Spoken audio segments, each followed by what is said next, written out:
There is an ocean, vaster than any on earth. It is the ocean of human longing.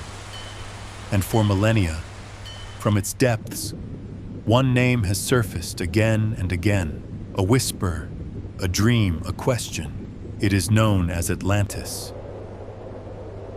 We are by nature creatures who look for lost things. But what if the greatest lost thing is not a place, but an idea? Before we speak of Atlantis, we must first speak of those who brought it back to us. Plato, the philosopher; Ignatius Donnelly, the statesman; Helena Blavatsky, the mystic; Edgar Cayce, the visionary prophet. Four minds separated by time, yet haunted by the same beautiful question. What if there was a world where humanity lived differently? They weren't searching for ruins buried in the mud. They were searching for an echo of ourselves. Of course, a civilization that stretches into the deepest echoes of time is difficult to grasp in its entirety. Like all great stories, it has a beginning, a middle, and an end. Our story begins in its final act, perhaps its most human period, a time when wonders were still a fact of life. But the first seeds of dissonance had already begun to erode what once seemed eternal.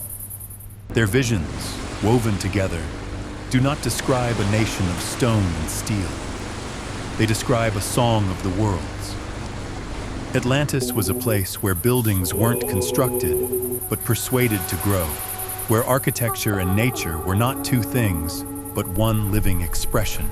They didn't speak of a culture that used nature. They spoke of one that had become nature, and it was never one people, but a chorus. The Chronicles speak of many races across the 5 great domains of Pisidia, Aryan, Og, Zu, and Unal, each a kingdom, yet all part of the whole. In the capital city of Poseidonis, the heart of the empire, stood the great temple complex, a place where every group, every craft, every philosophy served in its own unique way, a living, breathing ritual dedicated to the many aspects of the One.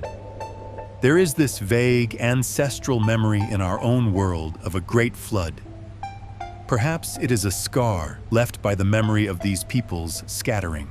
Some, sailing west, would become the mythical founders of the great Mesoamerican and North American civilizations. Others, traveling east, would lay the esoteric foundations for what would later become Egypt and Greece. Atlantean technology was not a tool for domination, but a mirror reflecting the infinite of existence. The power source, they say, was a great crystal, the Tuaoi stone, a stone that gathered the energies of the sun, the moon, and the earth itself. It was the beating heart of their world. Crucially, this was not a civilization of universal abilities as one would imagine, but of profound specializations. It was understood that the universe expressed its creativity in countless ways. Thus, some possessed the innate psychic discipline to levitate, to commune with plants, or to shape structures with the power of their minds. Others, with equal honor, were masters of the physical world. They built the flying machines that others had to use. They were the sailors, the fishers, the artisans whose hands brought designs into reality. The fact that one could fly with their mind while another fished from a boat was not a sign of inequality, but proof that every role was essential to the symphony.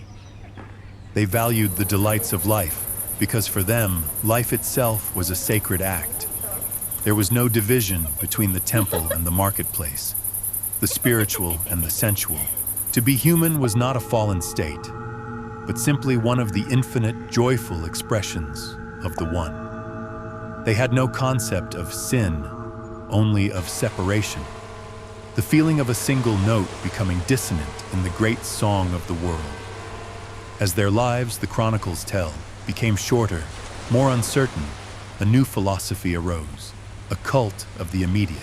They were called the Sons of Belial, those who, in the face of the transient, chose to satisfy their own appetites with a growing obsession. They saw the things of the world, the animals, the elements, even the genetic hybrids they created and deemed lesser, not as part of the whole, but as instruments for their own gain. The conflict between the sons of Belial and the Law of One was a war of ideas at first, but eventually became a war for the soul of their civilization. It seems it was only towards the very end that the sacred technologies were turned upon each other. So did Atlantis sink beneath the waves? Perhaps. Or perhaps the question is wrong. Perhaps a symphony so delicate cannot sink. It can only fade when one of its instruments forgets the melody, when a civilization's power grows faster than its wisdom. The explorers, Plato, Donnelly, Cayce, Blavatsky, they didn't only give us a map to a lost place. They left us a mirror in which we see the fault lines of our own world, our triumphs, our divisions, our incredible technology, and our search for meaning. We see the echo of what we once might have been, and perhaps the reflection of what we might yet become. But that echo, once heard, invites us to listen more closely. In the chapters to come, we will step through the mirror. We will explore the details of their daily lives, the science behind their crystal power, the depth of their philosophies, and the final choices that led to their fall. For this is not just the story of a lost continent, it is the story of a lost potential within all of us.